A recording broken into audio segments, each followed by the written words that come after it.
apa namanya, jika konsumen mau harus melalui atau menggunakan resep dokter, ya.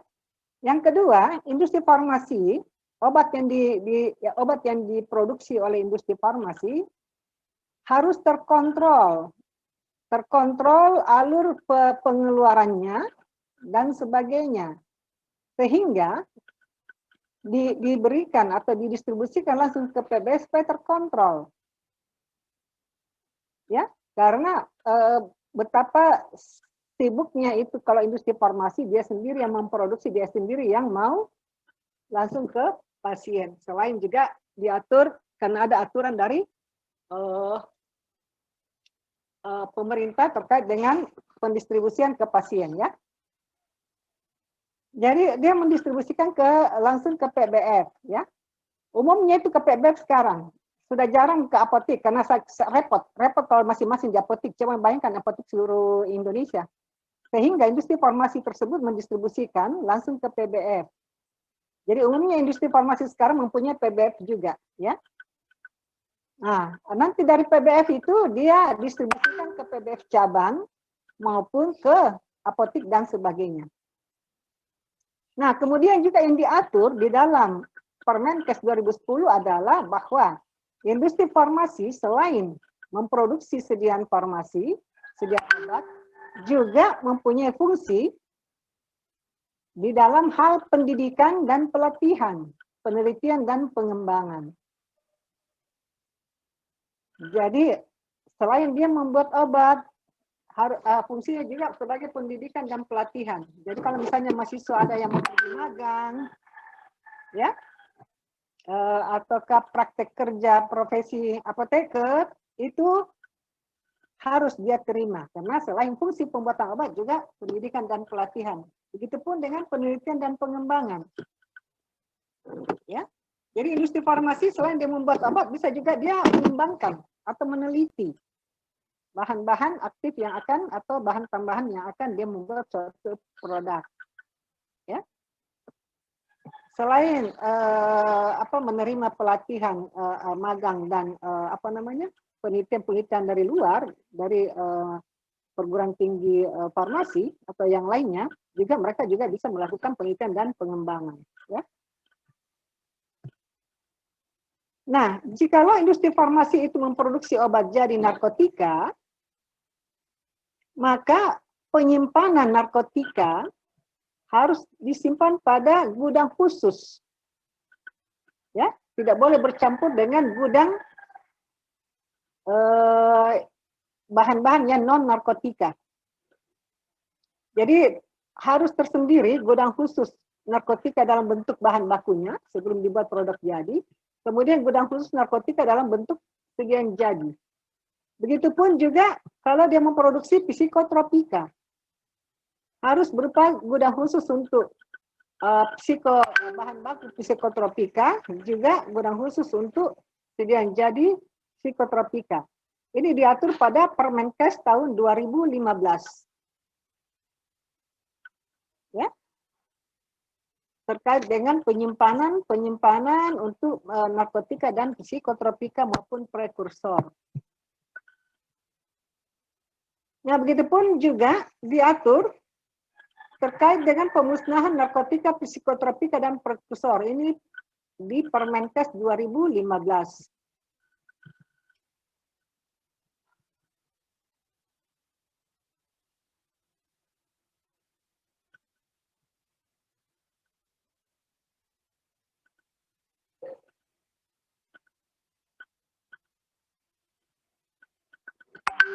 Nah, di situ dikatakan bahwa yang melakukan sebagai penanggung jawab di dalam pemusnahan ini adalah bagian penanggung jawab fasilitas produksi. Jadi penanggung jawab bagian produksi.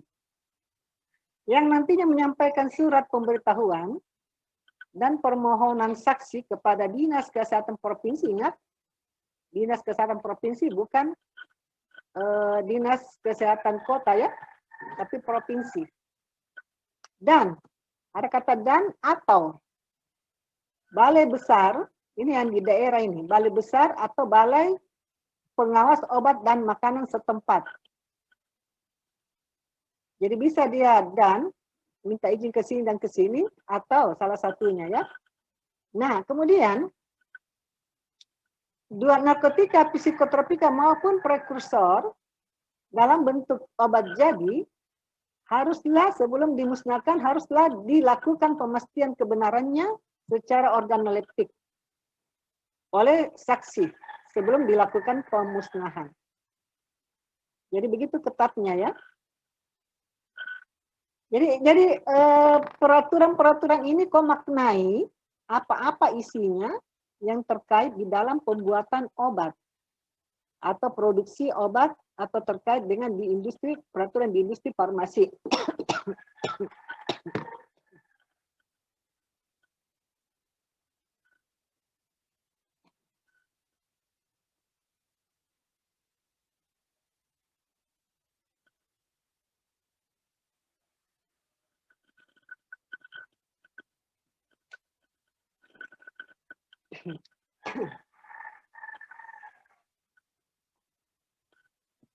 Ya.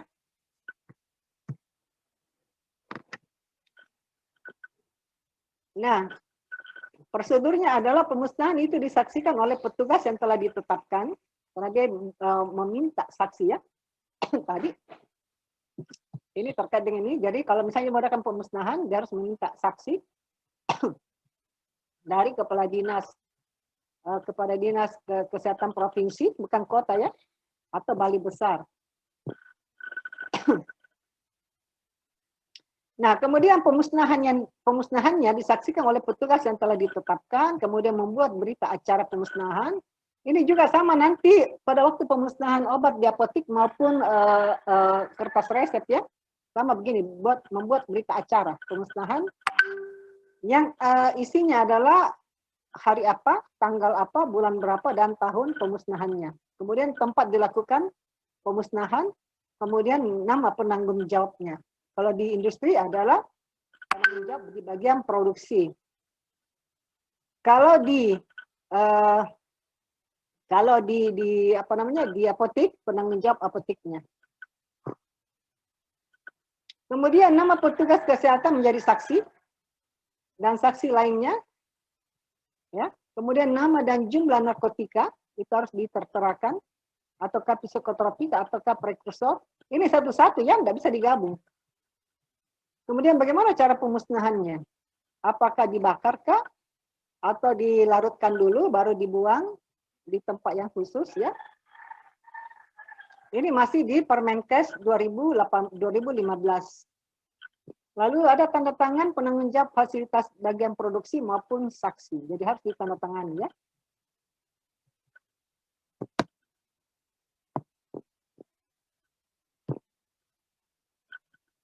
Nah, kemudian di situ juga dikatakan bahwa industri farmasi yang melakukan produksi narkotika, psikotropika, prekursor farmasi wajib membuat pencatatan mengenai pemasukan maupun pengeluaran narkotikanya. Ya, jadi alur pemasukan dan pengeluarannya dia harus lakukan pencatatan kemudian nanti dilaporkan. Itu masih tahun 2015. Nah, ini ada formnya ya, ada formnya. Di situ tertera namanya, nama narkotikanya apa, bentuknya apa, misalnya kodein. Namanya kodein, bentuknya tablet, kekuatannya misalnya 15 mg ya. Begitupun dengan prekursor maupun psikotropika. Kemudian berapa jumlah persediaannya? Ya, jadi nanti dijumlah yang masuk dan yang keluar ini untuk bahan baku ya. Belum lagi untuk produk jadi. Kemudian tanggalnya, nomor dokumen dan sumber penerimanya dari mana? Misalnya bahan bakunya dari PT apa gitu ya. Kemudian berapa jumlah yang diterima? Ini semua tertera kemudian dilaporkan ke dinas provinsi, kemudian apa namanya? Apa itu istilahnya? tembusannya dikirim ke Badan POM, Balai POM. Kemudian ada tanggal, nomor dokumen, dan tujuan penyalurannya, penyerahannya. Kalau misalkan itu sudah berupa obat jadi ya, jumlah yang disalurkan berapa, nomor batch, harus nomor batch dan expire date atau waktu guna usianya ya, atau kadaluarsanya. Kemudian harus ada paraf dan identitas petugas yang ditunjuk. Ini Permenkes 2015. Kemudian industri farmasi juga diwajibkan, ini terkait dengan peraturan tahun 2006, keputusan Menteri Kesehatan 2006, bahwa industri farmasi haruslah mencantumkan nama generik pada label obatnya, walaupun ada nama paten.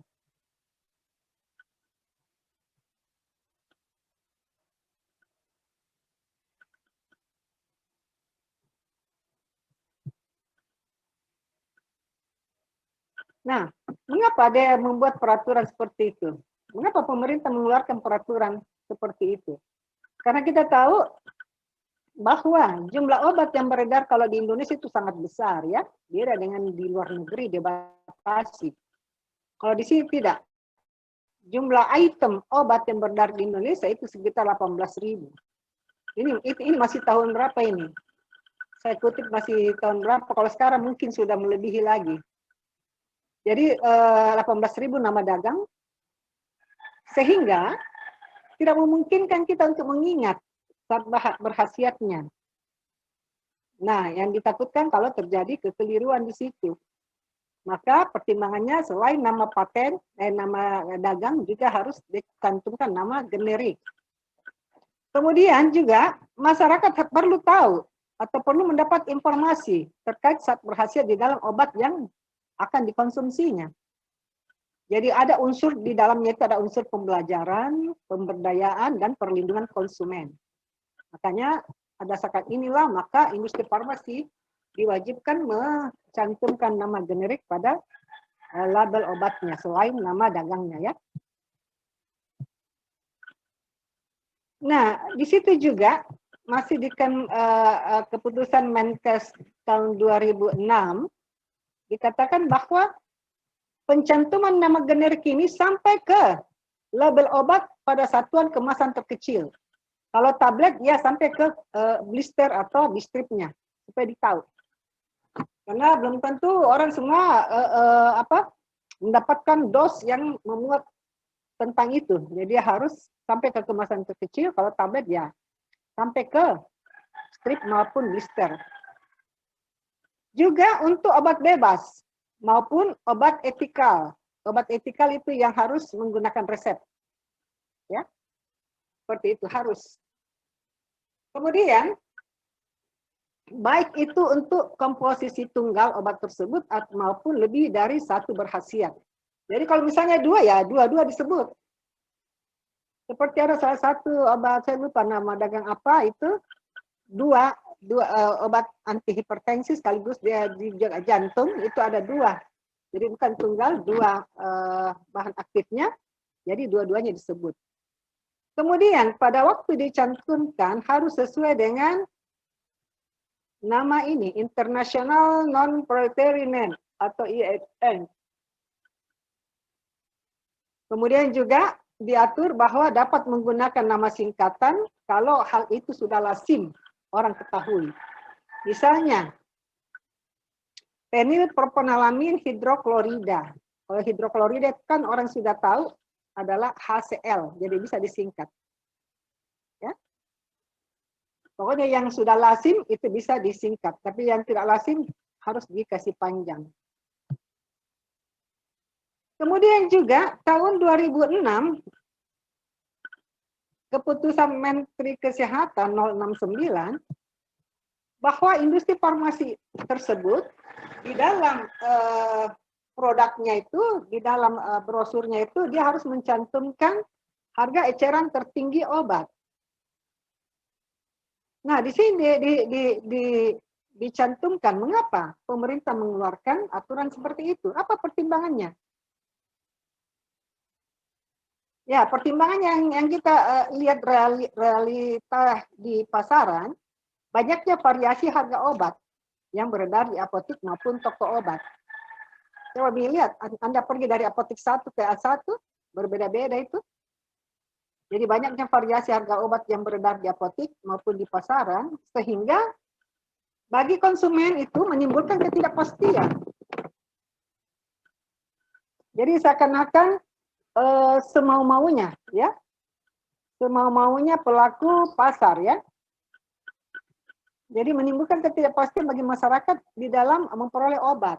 Jadi intinya semua peraturan yang dikeluarkan oleh pemerintah itu adalah untuk melindungi masyarakat. Itu sebenarnya intinya, ya. Nah, kemudian juga memberikan kita informasi harga obat yang sebenarnya itu seperti apa dan transparan bagi masyarakat.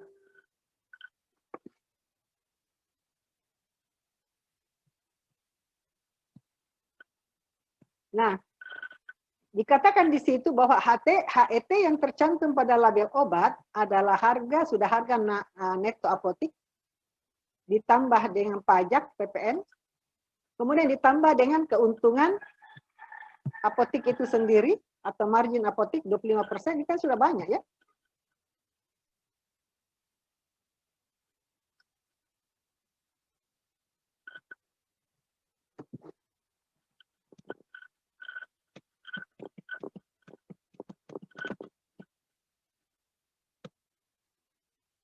Jadi tambah 10% ditambah margin apotik 25%. Jadi HET yang dicantumkan berupa harga maksimum per kemasan.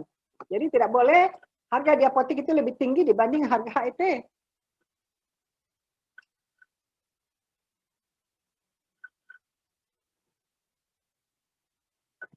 Nah, kemudian di nomor 69 2006 juga ini, peraturan ini mencantumkan bahwa pencantuman HET itu diletakkan pada tempat yang mudah terlihat. Ya, kemudian dicap dengan menggunakan tinta permanen yang tidak dapat dihapus. Tapi coba nanti Anda coba-coba kalau misalkan Anda pergi belanja atau beli obat, ya, coba lihat di blisternya itu harganya. Kalau misalnya saya pernah alami, harganya lebih tinggi, biasanya saya tanyakan kenapa bisa lebih tinggi. Kalau ini kan sudah diperhitungkan semua margin dan sebagainya. Tetapi ada saja alasannya itu orang di apotik. Coba nih Anda kalau kritis sedikit, coba kalau nanti beli obat, terus lihat kalau misalnya harganya lebih mahal dibanding HET, coba kau tanyakan. Pasti alasannya bermacam-macam. Nah, itu sebenarnya tidak bisa, ya. Saya pernah mengalami seperti itu.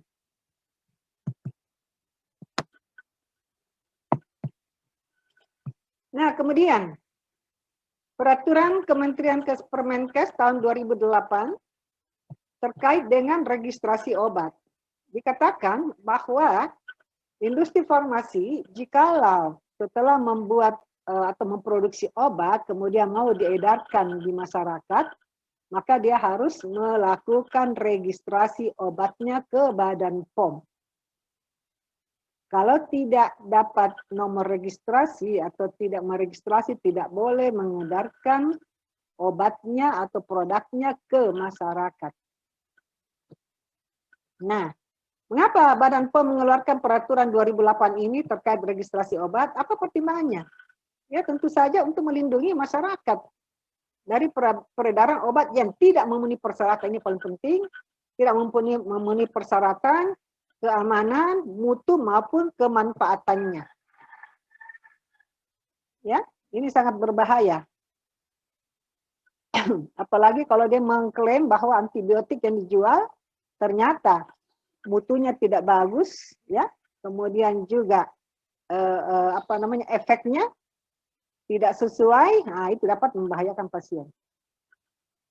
Maka harus dilakukan registrasi obat, karena pada waktu dia melakukan registrasi obat oleh Badan POM akan diperiksa lagi kembali.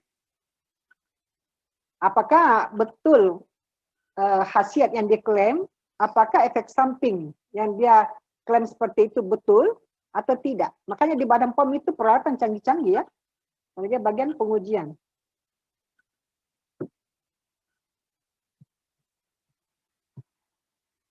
Nah, izin edar adalah bentuk persetujuan registrasi obat untuk dapat diedarkan hanya di wilayah Indonesia. Ingat itu, ini peraturan 2008.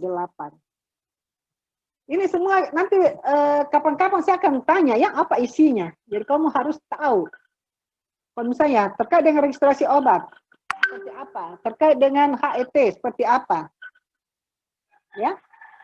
Jadi saya tidak mungkin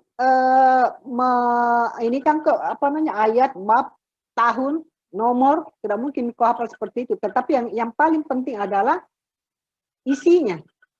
Apa kata peraturan tersebut?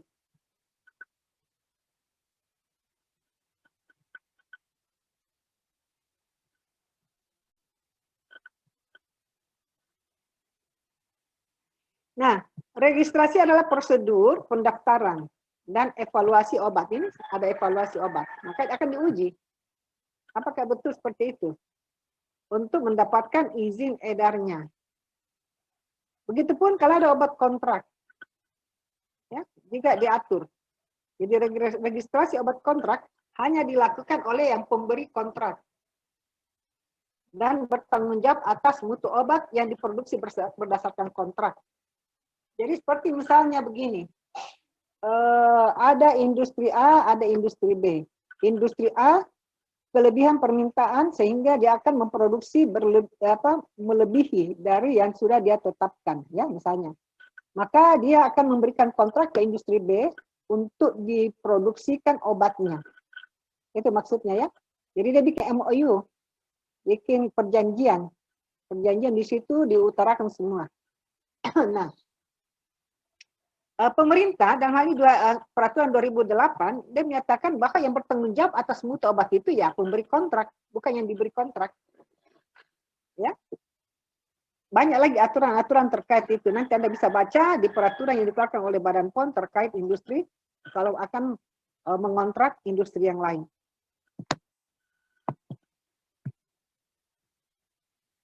Begitupun juga registrasi obat-obat impor. Kalau ada obat dari luar masuk ke Indonesia, ini juga harus diregistrasi, dilakukan oleh industri farmasi di dalam negeri yang sudah mendapatkan persetujuan tertulis dari industri farmasi dari luar negeri. Jadi kerjasama industri di luar dengan yang di dalam Indonesia. Nah, kemudian dikatakan juga izin edar yang berlaku untuk satu item obat, misalnya misalnya Panadol. Maaf saya gunakan merek supaya lebih paham misalnya ya. Misalnya izin edar Panadol hanya berlaku 5 tahun. Setelah itu dia akan melakukan lagi registrasi obat dengan membawa lagi dokumen-dokumennya. Kemudian dilakukan lagi pengujian oleh Badan POM. Jadi itu dia harus hanya berlaku 5 tahun, kemudian dia dapat perpanjang selama memenuhi ketentuannya.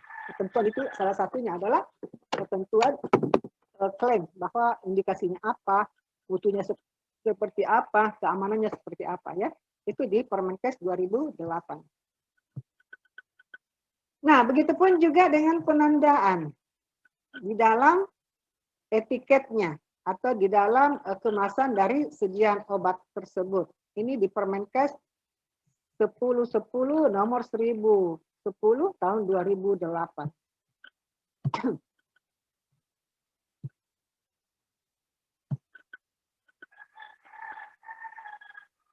Jadi mengapa harus dicantumkan penandaan di dalam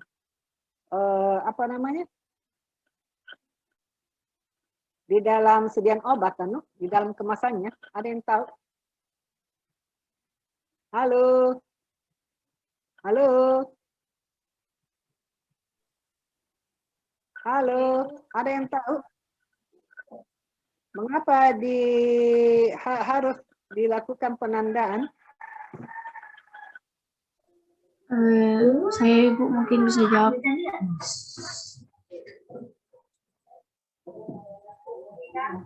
Untuk penandaannya sendiri Ibu diperuntukkan untuk pasien yang mengapa? Ya Ibu. Enggak banget pemerintah mengeluarkan peraturan bahwa informasi. Kalau kau mau edarkan obatmu harus kau beri tanda, penandaan di dalam brosurmu, di dalam apa namanya kemasannya. Ini sebenarnya kemasan primer maupun sekunder.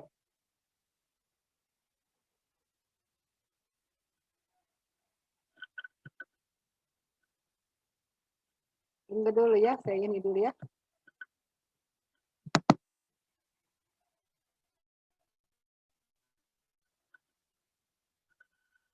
Enggak mau.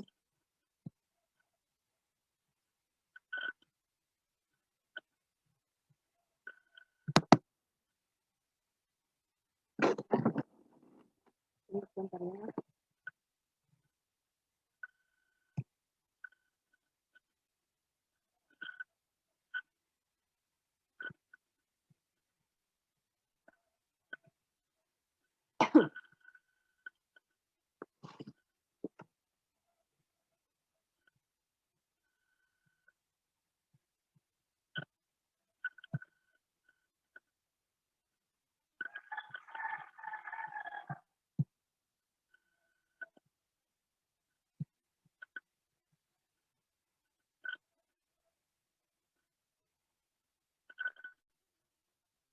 Terus gimana caranya?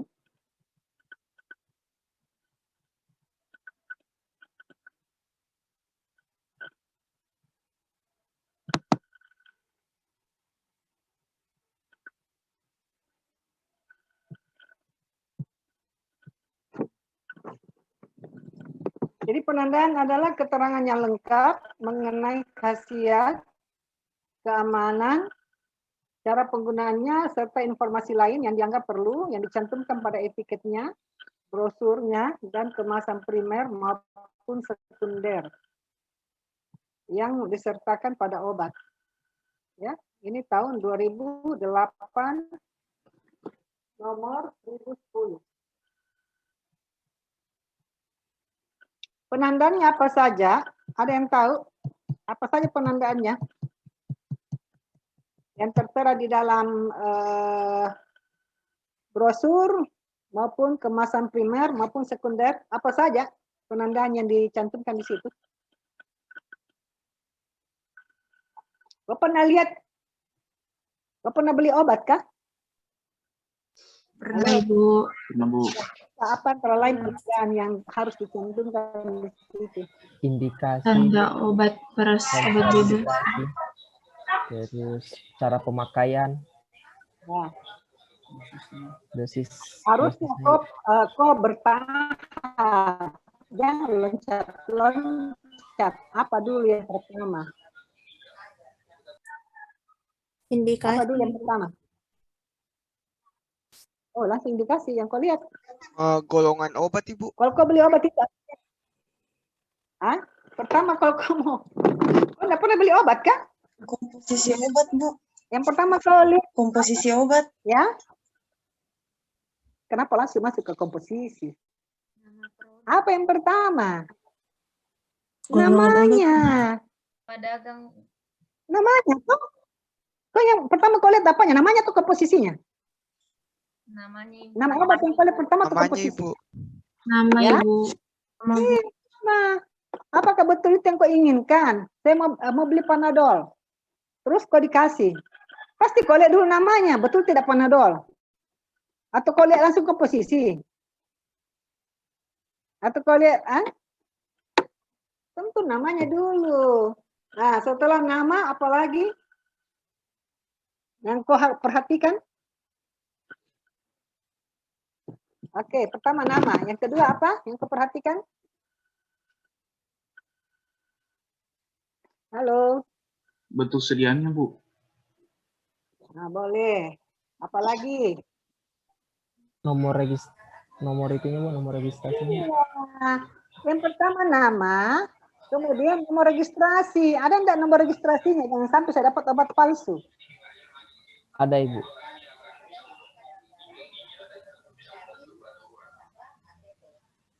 Ini ada lagi yang kuliah hari ini, kah?